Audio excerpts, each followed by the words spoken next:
दरभंगा को एम्स मिला है, कहीं ना कहीं मिथिला के लिए एक बहुत बड़ी सौगात है। जब बन जाएगा, जब चालू हो जाएगा तब समझेंगे सौगात है। अगले साल विधानसभा के चुनाव हैं तो अभी लाखों के हिसाब से, हजारों नहीं लाखों के हिसाब से शिलान्यास होगा। और जो शिलान्यास हो जाता है तो इसका ये मतलब नहीं है कि वो बन ही जाता है। क्या बिहार को विशेष राज्य का दर्जा मोदी जी ने कहा था मुजफ्फरपुर की रैली में कि हम जीतेंगे तो हमारी सरकार बनेगी तो हम विशेष राज्य का दर्जा देंगे बिहार को, क्या दे दिया? क्या मोदी जी ने मुजफ्फरपुर के रैली में कहा था कि बोलो बिहार वासियों में आपको कितना दूं? 60,000 करोड़, 70,000, 80,000, 90,000, लो 1.25 लाख करोड़ दिया। कहां चले गए 1.25 लाख करोड़? मिल गए? सलाम आदाब, स्वागत है आप सभी का मधुबनी हलचल न्यूज। दोस्तों, इस समय हमारी टीम मौजूद है भारतीय मित्र पार्टी के राष्ट्रीय अध्यक्ष धनेश्वर महतो जी के निवास स्थान पर। बीते दिनों आपने देखा एम्स के पूजन का कार्यक्रम हुआ, साथ ही साथ विभिन्न कार्यक्रम देखे गए, कुछ राजनीतिक झलकियां भी आपको सामने आई। उपचुनाव हो रहे हैं, सोशल मीडिया पर कुछ सुर्खियां ज्यादातर तेजी के साथ फैल रही है, जिसमें आपने देखा है कि नीतीश कुमार जी ने दरभंगा में प्रधानमंत्री नरेंद्र मोदी जी का पैर छुआ। जानते हैं क्या कहेंगे धनेश्वर महतो जी वर्तमान की राजनीतिक परिस्थिति के बारे में, बिहार में क्या क्या हलचल चल रही है। तो स्वागत है आपका हमारे न्यूज चैनल में। जी धन्यवाद। क्या कहना चाहेंगे आप? दरभंगा को एम्स मिला है, कहीं ना कहीं मिथिला के लिए एक बहुत बड़ी सौगात है। जब बन जाएगा, जब चालू हो जाएगा तब समझेंगे सौगात है जी। अगले साल विधानसभा के चुनाव हैं तो अभी लाखों के हिसाब से, हजारों नहीं लाखों के हिसाब से शिलान्यास होगा जी। और जो शिलान्यास हो जाता है तो इसका यह मतलब नहीं है कि वो बन ही जाता है। आपको कृषि विद्यालय भाजपा के रीजन में ही आपको राजनगर में उद्घाटन हुआ था, आज तक वो उद्घाटन में ही है। कभी कोई सर्च होता है, कभी कुछ बना है वहाँ। रियाम शुगर चीनी मिल, सुशील कुमार मोदी, जितने भी भाजपा के नेता हैं या महागठबंधन के नेता हैं, सब इस पे भाषण दे चुके हैं। मुख्यमंत्री भी भाषण दे चुका है, सुशील कुमार मोदी, हुकुमदेव, उसका बेटा, तमाम लीडर इस पे मिल पे भाषण दे चुके हैं। क्या वो मिल चालू हो गए? नहीं हुआ ना। क्या बिहार को विशेष राज्य का दर्जा मोदी जी ने कहा था मुजफ्फरपुर की रैली में कि हम जीतेंगे तो हमारी सरकार बनेगी तो हम विशेष राज्य का दर्जा देंगे बिहार को, क्या दे दिया? क्या मोदी जी ने मुजफ्फरपुर के रैली में कहा था कि बोलो बिहार वासियों में आपको कितना दूं? 60,000 करोड़, 70,000, 80,000, 90,000, लो 1.25 लाख करोड़ दिया। कहां चले गए 1.25 लाख करोड़? मिल गए? मोदी जी ने कहा था कि प्रत्येक साल हम 2 करोड़ नौजवानों को रोजगार देंगे, बिल्कुल, क्या दे दिए? मोदी जी ने कहा था कि विदेश में जितना काला धन है वो यदि हम लाके मतलब हिंदुस्तान के लोगों को बांटेंगे तो 15-20 लाख रुपए यूं ही सबके हिस्से में आ जाएंगे। क्या मिल गए? पता चला 70,000 करोड़, ये 70,000 डॉलर और वहां जमा हो गए। अच्छा, 70,000 डॉलर वहां स्विस बैंक में और मोदी जी के राज्य शासन काल में जमा हो गए। मोदी जी ने कहा था कि हम 100 दिन के अंदर महंगाई कम करेंगे, क्या हो गए? मोदी जी ने कहा था कि हम क्या कहते हैं किसानों की आय दोगुनी कर देंगे, क्या हो गया? मोदी जी के बात पे विश्वास जो भी जनता करती है या जो नेता करता है, मैं समझता हूं दुनिया का वो सबसे बड़ा मूर्ख व्यक्ति है और उस मूर्ख व्यक्ति का कोई इलाज नहीं कर सकता। क्योंकि मोदी जी मतलब एक जुमलेबाज प्रधानमंत्री, उसको स्वयं नहीं पता कि मैं क्या बोलता हूं और जनता में क्या मैसेज जाता। मोदी जी एक ही चीज समझते हैं कि हमारे देश की जनता मूर्ख नहीं महामूर्ख है, इसलिए मैं जो भी अंट-संट बोलता हूं वो लोग मान लेते हैं। और जो वहां पे गए वो सारे यहां से खिसके हुए व्यक्ति गए, सभी खिसके, लाखों लोग खिसके हुए हैं। बहुत बड़ी बात बोल रहे हैं आप। बहुत बड़ी बात ही बोल रहा हूं मैं। जी जी।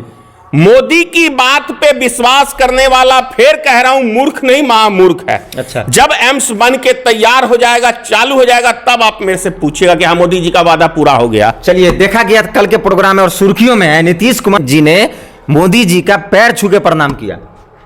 पैर छू के प्रणाम करने का मतलब समझते हैं आप? जी। आपने देखा होगा अपने सनातन धर्म के अंदर जब बकरे को या भैंसे को बलि देना होता है, उसको फूल माला सिंदूर मतलब तमाम तरह की आरती, उसके पैर छू के तब उसका गला उतारा जाता है। किसका बलि दिया जाएगा यहाँ? मोदी जी का या नीतीश जी का? किसका दिया जाएगा? अरे मोदी जी का, तभी तो चरण पकड़े हैं मोदी जी के। जी। इसका मतलब है कि नीतीश कुमार पलटी मारने वाले हैं। 25 में फिर से पलटी मारेंगे। 25 किसने देखा है? कब पलटी नीतीश जी मार जाते हैं 24 घंटे पहले ही पता चलता है किसी को भी। 4 विधानसभा पे है तो शिलान्यास इसीलिए हुआ है ना, अच्छा, कि यदि हम विधानसभा इसी बहाने वहां की जनता आकर्षित होगी तो हम ये चारों सीट जीत जाएंगे। चारों सीट जीत जाएंगे तो फिर हमें चुनाव का मुद्दा मिल जाएगा कि मोदी का लहर बरकरार है। और देश की मीडिया तो खैर उनकी क्या कहने हैं। नेशनल जनसुराज पार्टी भी कहीं ना कहीं जो है बहुत एक्टिव है इस मामले में। क्या कह रहे हो जनस्वराज को? सबसे पहले भूमियार की पार्टी है, दूसरा नंबर एक दलित को लीडर बनाया, और क्या जनस्वराज के जो संस्थापक है उसने क्या कहा? जी जी, मैं बिहार वासियों को एक नमूना पेश कर रहा हूं, यानी कि एक आईपीएस अफसर नमूना बन गया जनस्वराज में जाने के बाद। तो ये समझ लीजिए कि ब्राह्मणों की सोच, भूमियारों की सोच, राजपूत की सोच कभी भी बैकवर्ड और दलित के प्रति अच्छी नहीं रही है। वरना सोचिए, जो एक आईपीएस विदेश मंत्रालय संभाला, अच्छे पोस्ट को संभाला, और उसको नमूना के तौर पे पेश कर रहे हैं। नमूना किसको कहते हैं आप भी जानते हैं? आईपीएस को नमूना कह दिया तो नमूना नहीं कहा, बोलिए नहीं नमूना कहा। बिल्कुल। और प्रशांत किशोर जब पार्टी बनाने वाले हैं, वो टारगेट किस वोटर को कर रहे हैं? क्या ब्राह्मण वोटर को कर रहे हैं? मुस्लिम और दलित वोटर को कर रहे हैं, क्योंकि आरजेडी और महागठबंधन का वोट बैंक वही है।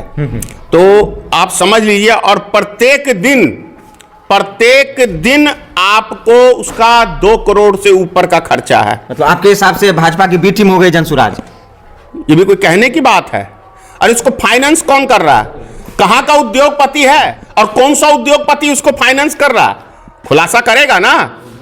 अरे जिसके एक विधायक नहीं है और वो 2 साल से कंटिन्यू पूरे बिहार में हर जिले के अंदर 10 स्कॉर्पियो पे बोर्ड लगा के घूम रहा है, उसमें 5 आदमी बैठते हैं, 5 आदमी का वेतन हर गाड़ी में। अगर एक जिले के अंदर वो मान लो 100 कार्यकर्ता को अगर 20,000 मंथली ही देता है तो समझ रहे हैं आप?